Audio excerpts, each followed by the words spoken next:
Good morning mga bisadya. Kumusta naman mo? It's a rainy, wet Thursday morning and this is once again your friend, ang inyong amigo nga purong bisadya nga gikan sa probinsya sa Southern Leyte. This is Frederick Aniga and welcome to my channel.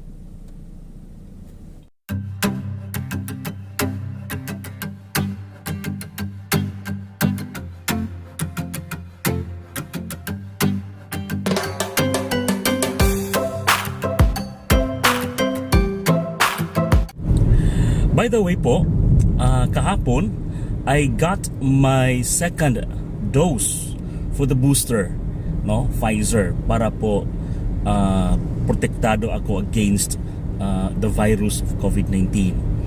I just have, or I think it is my responsibility to support the program of the government, that is the immunization of the people, para po magiging matatag ang ating lipunan sa pagkikipaglaban sa COVID-19.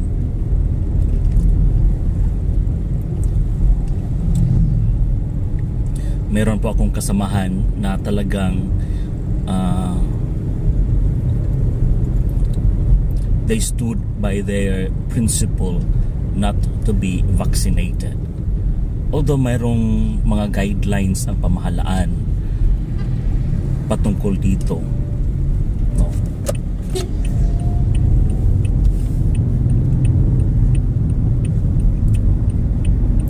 Pero nirerespeto din natin ang paninindigan at prinsipyo ng mga tao. But I believe that the government has the purest intention na kailangang mabakunahan lahat para tayong lahat ay magiging safe against COVID-19. In fact, mayroon akong nabasa na article, maigsi lang yun, about COVID-19, about wearing face mask. Sabi doon, I wear face mask to protect you. You wear face mask to protect me. We wear face masks so that we can protect each other. Ganun po ang prinsipyo. Mas maganda po kung tulong-tulong tayong lahat na sumusuporta sa programa ng pamahalaan tungkol sa pagkipaglaban natin sa COVID-19. Kasama na po dito ang pagpapabakuna. Naniniwala naman po ako na the government has the purest intention, no? Yung mga naririnig nating mga kwento tungkol sa vaccine ay mga haka-haka lang yun, mga unfounded stories that I have heard from people, especially those people na may negative attitude or perception towards the vaccine. Hindi po. Mas maganda kung tayong lahat ay nagkakaisa at makamit natin yung tinatawag na herd immunity. Kasi para ang nangyayari, sinasabi, okay, labanan natin ang COVID-19, no? We will save each other. Pero kayo lang ang magpapabakuna, kami hindi, no? May mga ganong attitude. Ang daming rason bakit ayaw nilang magpapabakuna, but they have the same intention, you know. Gusto nating mabalik ang ating community, ang ating society sa dati, no? When we are free to roam around and we are free to gather, no, in a big group.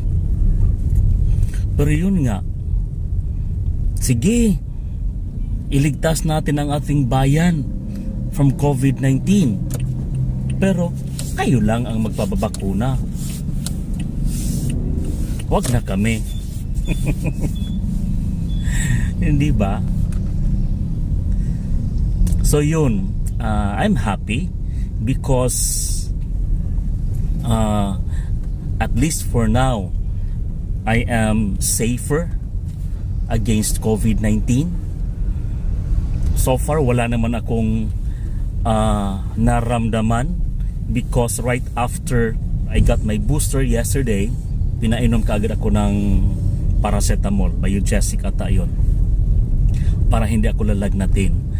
In my experience kasi, the first time that I received the first dose, ano ba yung first dose ko?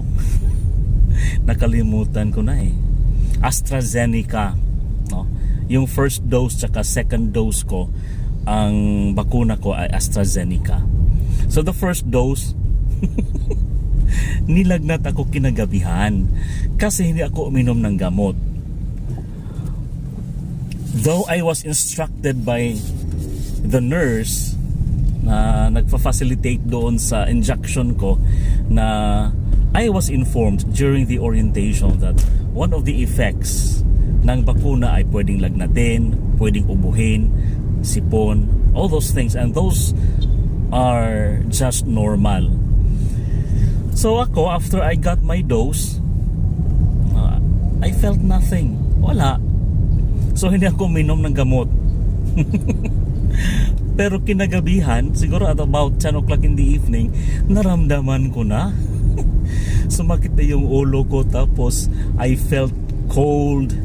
And yun nga, nag-chill na ako. Epekto yun ng bakuna. A natural effect.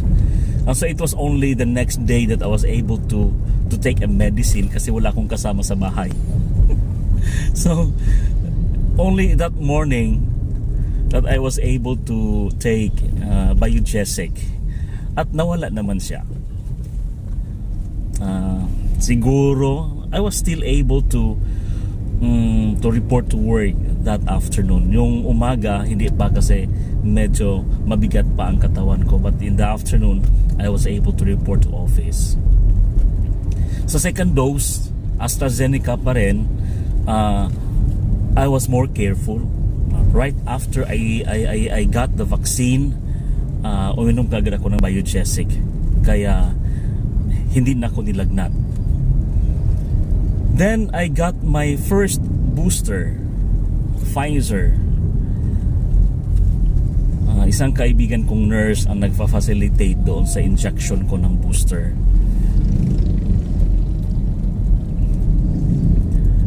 Immediately after sa injection, pinainom niya ako ng para sa allergy.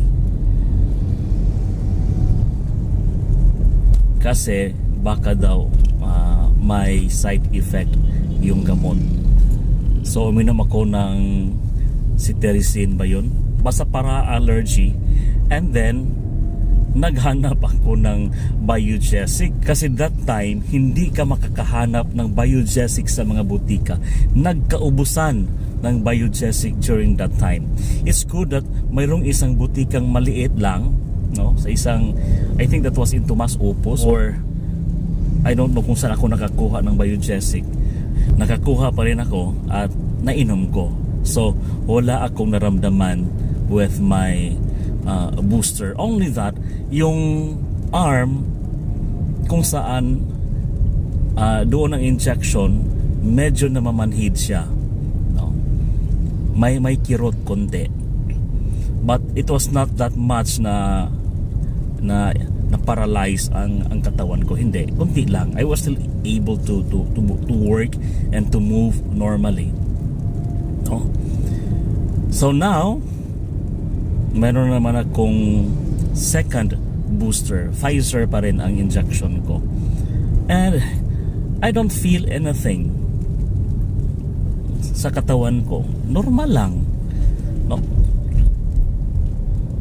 Yeah, dati maroon tayong mga naririnig na nagkasakit o namatay, and they would try to connect it to doon sa vaccine. Kesyo, yun ang nakakapag-trigger para maano yung mga sakit-sakit nila, at that was the reason of their death. Wala namang formal na declaration or explanation coming from the DOH or coming from the medical people na yun nga ang dahilan ng pagkamatay. All these stories are coming from people without solid basis.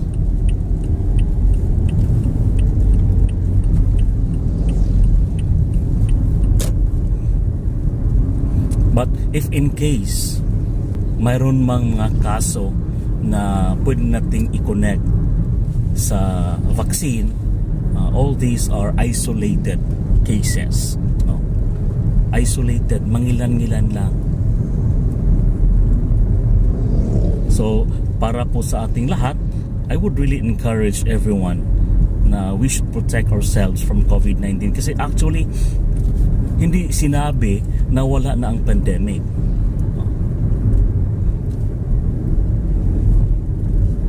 We're still facing the challenges of COVID-19. The government is just doing its best na maibalik ang dati para po sa ekonomiya. Kasi talagang apektado ang ekonomiya natin dahil sa COVID-19. Imagine during the first year of the pandemic, everything stopped. Can you still remember that? When the government put the entire country, the entire nation under strict lockdown, di ba? Huminto ang lahat. Walang pumapasok sa mga pabrika, sa mga paaralan. Everybody stayed at home. Nobody is allowed to get out. And that had an adverse effect sa ekonomiya natin. No, tourism industry, yung pabrika. Although, yung mga ano talaga, kinoconsider na ano bang tawag doon? Yung basic necessity, yung kailangan talaga sa pangailangan ng tao, yung katulad ng mga pabrika na nagproduce ng pagkain. So they were allowed to operate, but with strict implementation of certain guidelines and protocols to ensure na hindi po sila mahahawaan ng virus ng COVID-19. So ngayon, everybody is out, no? Makikita natin, it seems normal na ang lahat, pero pag narinig mo sa balita, tumataas na naman ang mga kaso ng COVID-19. Kaya kailangang protected tayong lahat. As I could recall, when my mother, si mama, ay nagka-COVID right after her birthday.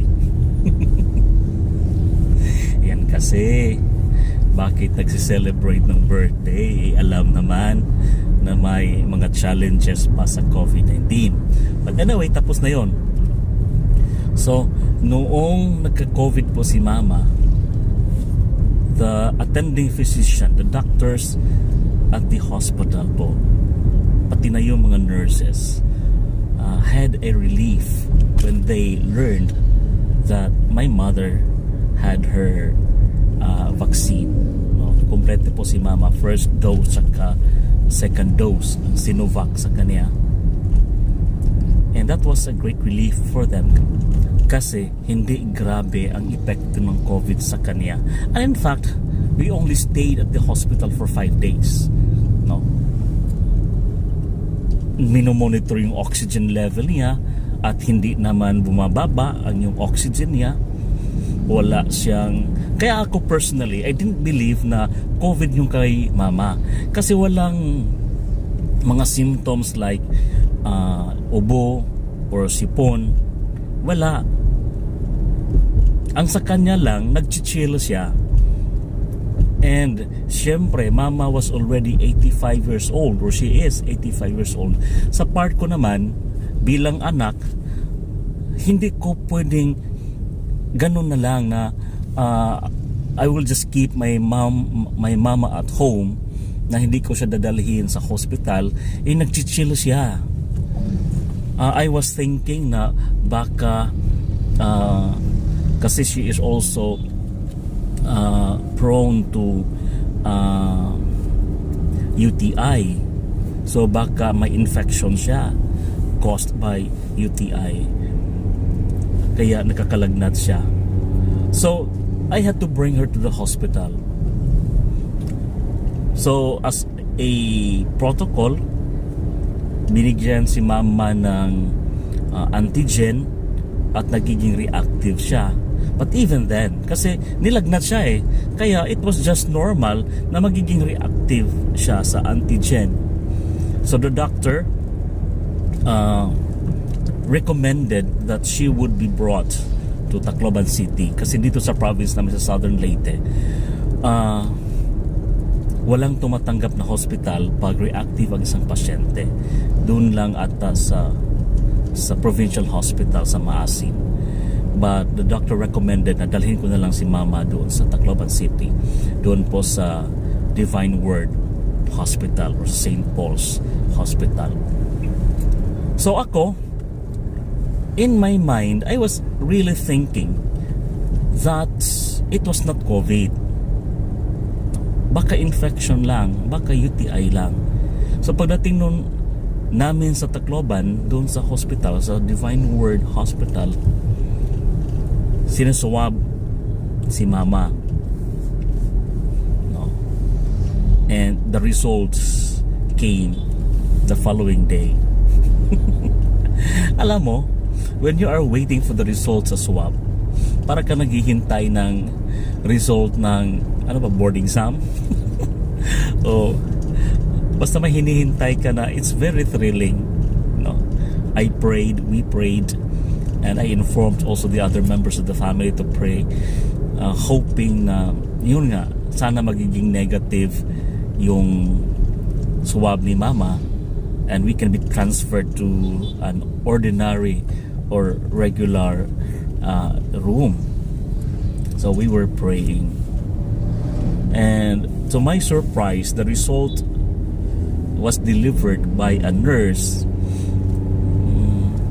the following day, and we were informed positive si mama sa COVID. But we were thankful na hindi po talaga makikitaan si mama na kung anong symptoms ng COVID.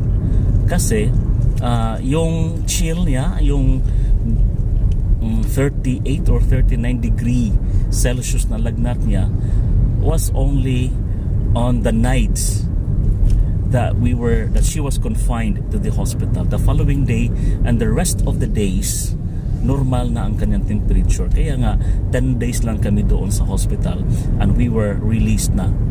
No?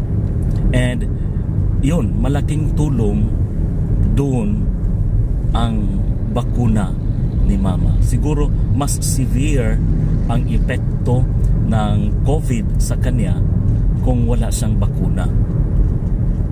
No? So, we credit that to the vaccine that she received.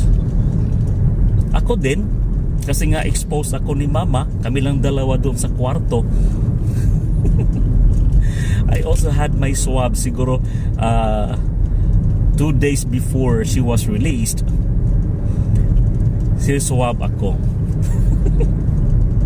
So, ano ba bang ine-expect ko? Ako mismo, alam ko na positive na ako kasi exposed ako ni mama. We ate together.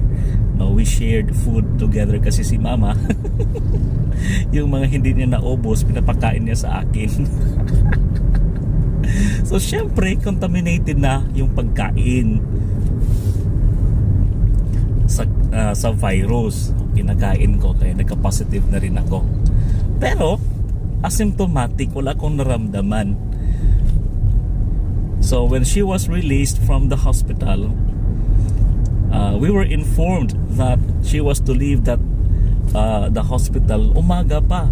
But ewan ko, pinalabas kami sa hospital siguro mga past 10 in the evening. Imagine, I had to drive from Tacloban City dito po sa Sugod, sa province namin, alas 10 ng gabi. Gabing-gabi na.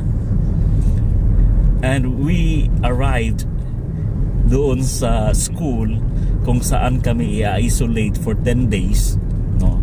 Isolation for 10 days. Dumating kami mga alas 12, past 12 in the evening. All the while ako din nararamdaman ko na wala na akong panglasa, wala na rin akong sense of smell.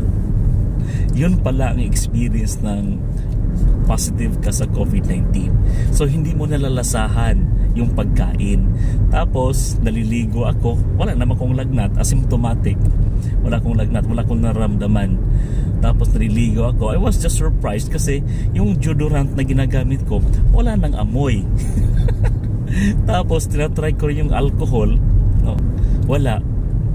No, I lost my sense of smell and my sense of taste. Until we were only isolated doon sa school for 5 days. Salamat naman. Kasi mama was old, no? Imagine she's already 85 years old at patitirahin mo siya doon sa classroom. Mahirap ang sitwasyon talaga. And we were praying that RHU would consider her situation. Kasi doon naman sa bahay ng ate ko, it's a perfect place for isolation kasi mayroon siyang fence at medyo distansya sa kalsada. So, walang makakapasok na tao. So, yun, pasalamat kami sa RHU kasi after 5 days of isolation doon sa school ay pinayagan kaming mag-transfer doon sa bahay ng ate ko for another 5 days of isolation, no?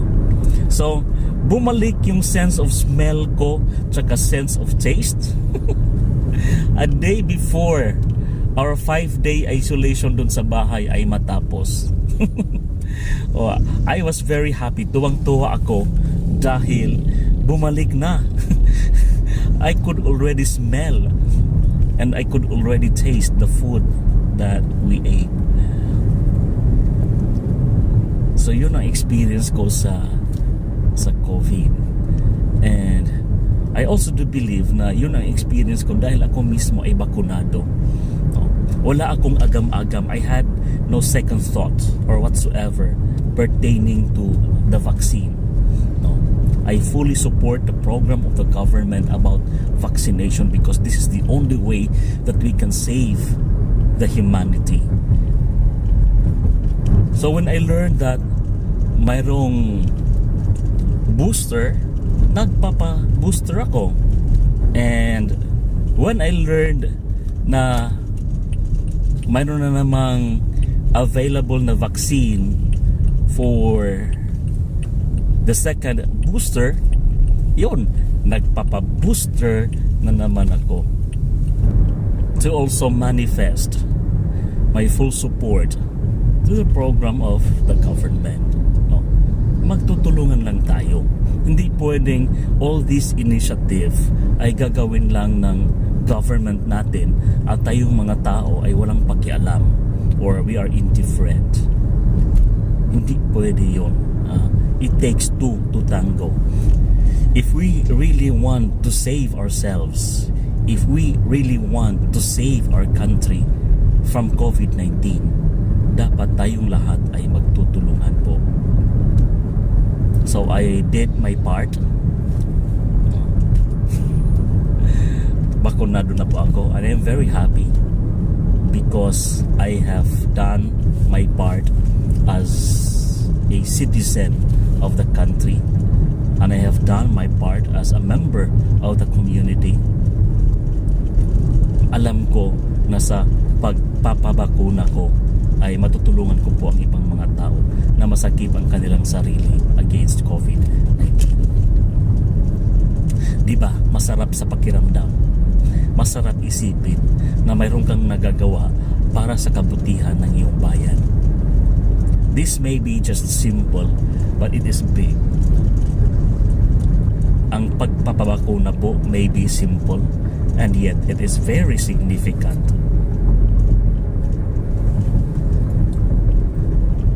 Doon naman kasi sa pagpapabakuna, hindi naman basta-basta ka babakunahan. No? Maroon namang mga doctor at nurses na mag-a-assess. Ako nga kahapon, hindi ako nabakunahan kaagad. Kasi sa first table pa lamang, kinuha yung BP ko, yung blood pressure ko.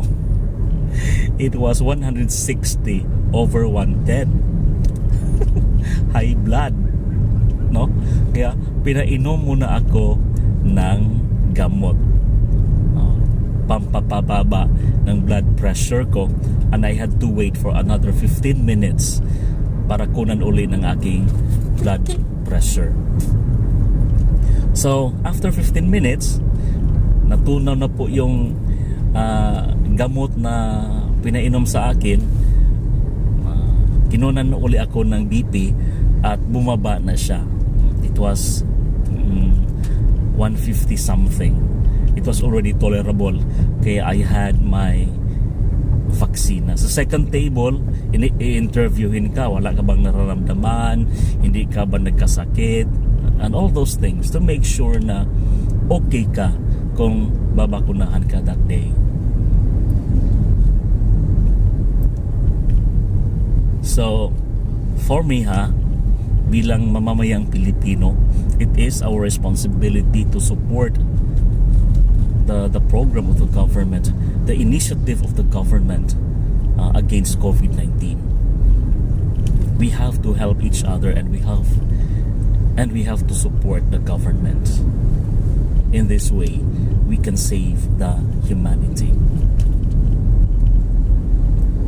So maraming salamat po sa inyong pakikinig sa aking kwento. Actually, I am driving. Papunta po ako sa Tomas Opus kasi may schedule ako ng klase 9 o'clock in the morning until 10:30. So ito po yung buhay ko. I have my class schedule sa kabilang campus, sa Tomas Opus campus, and after that I would have to go back doon po sa main campus after my class kasi doon po ang opisina ko, sa main campus sa Sugod. And Tomas Opus is 20 kilometers or 30 kilometers away from Sugod. So once again, thank you so much for always listening to me. I do hope na nakita nyo po kung ano ang nakikita ko at naintindihan nyo po kung ano ang naintindihan ko. This has been your friend Frederick Aniga, ang inyong amigo nga puro pure nga Bisadya. Adjaw-adjaw, aho-aho nga taga Southern Leyte. Thank you for listening and watching my video. Daghang salamat.